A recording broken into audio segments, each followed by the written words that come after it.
Well, I think there's a special place in hell for this lady who is abandoning her 7-year-old daughter. Today's the day that I get to drop my daughter off for the rest of her life. I can't really say that I feel sad about it. I really don't care. I've got some thoughts on this. Welcome back to the JP Reacts channel, my beautiful freedom-loving friend. This is where we help spread the light of truth and freedom because truth conquers. And here's some absolute truth that I believe. Being a parent is the most important job in the world. And that's because children are the most sacred, innocent thing in the world that need to be protected at all costs. Now here's a problem that when it's inflicted on children, good luck to them recovering from it during their lifetime. Some can, and if they do, it takes a lot of work.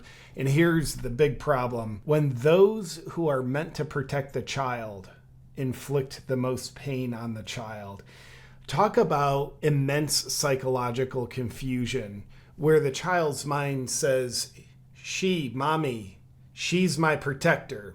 The child inherently knows that at least that's supposed to be the case. But when mommy inflicts massive pain, whether it's through abuse or abandonment is just one form of abuse, then you learn the person that protects me hurts me the most. Good luck going through life with that deep-seated somatic belief. Now, to the people who do such things, they are probably empty inside, lack a soul. They're probably inflicting pain that once upon a time was inflicted on them in some regard. The old saying, hurt people hurt people. So here's a lady. She is telling a story about how she's taking her 7-year-old daughter to school.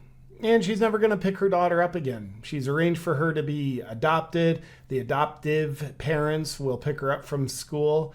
And she's not even sad about it, in her own words. So let's take a look at this heart-wrenching tale that I believe should serve as a lesson. Not that you or I are on the verge of being this heinous human being who absolutely will have a special place in hell. But the lesson is a reminder for us. Parenting, it can be hard, it can be stressful at times, where we can take things for granted, we can view things as a nuisance at times, but it should be a reminder for us. We have the most sacred job in the world, and it should be treated as such. Today's the day that I get to drop my daughter off for the rest of her life. I can't really say that I feel sad about it. I really don't care. I gave up custody of my kid. I put her up for adoption. She's 7 years old. Which, by the way, putting a 7-year-old up for adoption, I have two minds about that. The level of attachment that 7-year-old would have to even her horrible mom would be absolutely immense. It's one thing putting a baby up for adoption at birth. I believe that is still absolutely traumatizing. But what I love even less is children being raised by horrendous people that not only don't protect them, don't nurture them, don't love them, but hurt the children. So for me, this whole story, it's even more heartbreaking because the child's 7. Yet the silver lining of that is the child will have a chance of being raised by people who do protect, love, and nurture. Let's go on. Oh, sorry, I literally just woke up. She's going to school. I'm about to drop her off to her last day of school. I have to take her to, and then the adoptees are picking her up from the school pickup line. And yeah, I'm a free woman after that. I'm selling my... Can you imagine the pain and confusion of the 7-year-old just, where's mommy? It's like, well, we're your new parents. Just... house. I'm buying an RV. I'm about to travel the world. I'm pretty excited. Selling her house, buying an RV, traveling the world. Great. A person like this, I'm sure on her deathbed, her dying self, looking at her regrets, might just say, boy, I only wish I abandoned my child sooner so I could drive around in an RV a little bit more. Said no one ever on their deathbed. Something I've been doing a lot of lately is when I'm navigating life choices, At Futurecast, what would my deathbed self regret and what would he be grateful for? And I think it's a great litmus test when you're looking at life choices. And it helps me be a better father, a better human, a better family man, where it's like, yeah, my deathbed self would probably not regret. Would definitely not regret and would definitely be grateful for all the precious time I spent with my family, my loved ones, my friends, going after more outer success. I'm guessing my deathbed self couldn't give a rat's behind about that. And that's helping me reprioritize things in my life. But anyway, this lady, I don't know if she worries about her deathbed self because she's already dead inside, clearly. We'll get back to the video in just a second, but first, does your immune system feel compromised ever since COVID? Well, there's a new study in the Journal of Clinical Laboratory Analysis that suggests you may not be in the clear, even if you feel fine. Researchers analyzed blood from people that recovered from COVID, and they found something alarming. Their platelets, which are essential for healthy blood clotting, were not functioning properly, even months after recovery. And other studies have found lingering spike proteins in the bloodstream and organ, causing immune system dysfunction and even mitochondrial damage, whether they're from the virus itself or mRNA shots. This is why Dr. Peter McCullough developed the Ultimate Spike Detox. This doctor-formulated blend includes nattokinase to help break down spike protein, bromelain to support immune health, and turmeric with black pepper to reduce inflammation and repair cells. Take back control of your health today. Head to twc.health/jpreacts and use code JPReacts to get 15% off plus free shipping. Again, that's twc.health/jpreacts and code JPReacts to get 15% off plus free shipping. I say it's time to own your health. Now back to the video. I have been waiting for this moment my entire life, ever since I had her, and I was being guilty and not giving her up just because I felt like as a mom you're not supposed to give your kid up. Well, you're not supposed to. And you're also supposed to be put together enough in the inside that you don't want to. But then I had a good talk with my boyfriend, and he said that it doesn't matter what other people think, it's what you want. And sounds like the boyfriend's a pretty good influence. I don't want a kid, so yeah. So she has an adoptee. It's not like I'm bringing her to a foster care system. She has a family that wants her, and yeah, she's 7 years old. She'll be fine. Now, I'll tell you something that might piss you off in just a second, but first, I just want to acknowledge anytime I meet folks who have adopted children, I just see them as angels. There isn't much more in the world that I have admiration for more than when people, good put together people, adopt a child. They are giving that child the greatest gift that could ever be given.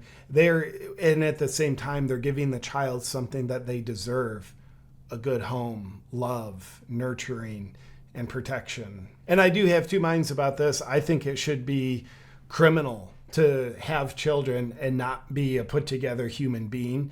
And I think it should be criminal to abandon a child.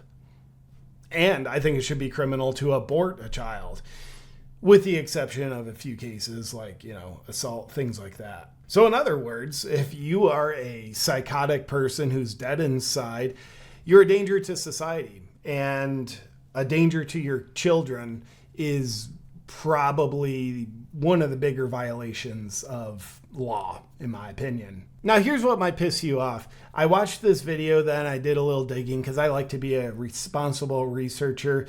And what I found is this TikToker, she tells stories that are not her own. In other words, this is a true story, but the lady you just saw in the video, she's doing her version of acting, telling someone else's story, particularly Reddit stories. I have some questions about her psychology I'll get to in just a second. But the reason why I wanted to share this is because it's a true story, and I've heard stories that are actually even more heinous than this when it comes to children. And I have, particularly giving up children, and I have such a big place in my heart so much reverence and love for children, and I so respect the parent's role as a protector and nurturer that I wanted to talk about this. I remember in my adult life, the most I have ever cried in one sitting, I was at a Tony Robbins event called Date with Destiny in December 2019. And there's like 8,000 people there. And this lady raised her hand. She was volunteering for something Tony Robbins was asking to volunteer for. And so they bring the microphone up to her, big arena. So the camera's on her. You see her on the big screen. And she was born in India. And she was adopted by people in Canada. So she was raised in Canada. And she was a blind lady, and she was telling her story, born and raised in India. And then one day when she was 7, her mom took her to the bus stop, and this little girl waited at the bus stop for quite a while. Then hours went by. People would come up and ask her, and she'd say, no, my mom's coming to get me. Then after it was many hours, it might have been the next day, someone saw her again, and the little girl had the same answer. No, I'm fine. My mommy's coming to get me. But this person knew what was going on. So what happened is this lady's mom did not even have the decency to take her to an adoption agency. She just left her at the bus stop because she felt burdened having a blind child. And this lady was then put into the system in India and later adopted by a couple in Canada. And as this is going on, I'll own it. I'm a man, and I was bawling my eyes out, because if that's not heart-wrenching for you, especially you just see this lady, she's crying the whole time. However, she had a story of redemption. She had worked through the trauma and healed these deep wounds, and nonetheless, it doesn't turn out so well for many children who are abandoned. So before I share an opinion on the psychology of the lady who likes to tell these stories, let's check out a look in the comment sections, what people think about whoever the actual lady is who did this, gave up her daughter. I hope she has the best life without you. You're a damn loser. Karma is coming for you, you POS. I bet she's happy to get rid of you. Well, she deserves better than her mom. It's probably very painful for her. Thank you for giving her this amazing opportunity. You don't deserve her. You are literally the worst. So as you can tell, decent people don't have any respect for someone who does this. Maybe the feminist movement does. It's like, dude, we wish you would have, ended the baby's life before we call it a baby. Ended whose life? The baby's. Okay, but it's not a baby yet, right? Yeah, it's not. And for this lady who likes to step into someone else's story and tell it through some level of acting, why the hell do you do that? I don't understand. And by the way, she, in her bio, she kind of makes it clear, but in each story, she does not make it clear on those individual videos. So she gets a lot of hate. She recently made a video and pinned it, trying to clarify, because people are just hating on her as though she's the scumbag that did this to her daughter. So maybe she could have a little bit of some better discernment and why she would want to embody this story. It's beyond me. But nonetheless, it's a story. Stories like this happen more often than good people like you and I would want to believe. But nonetheless, let me know your thoughts on the role of a parent. Is there anything in life more important than that? Let me know in the comments, and I'll look forward to seeing you on our next video. But until then, stay free.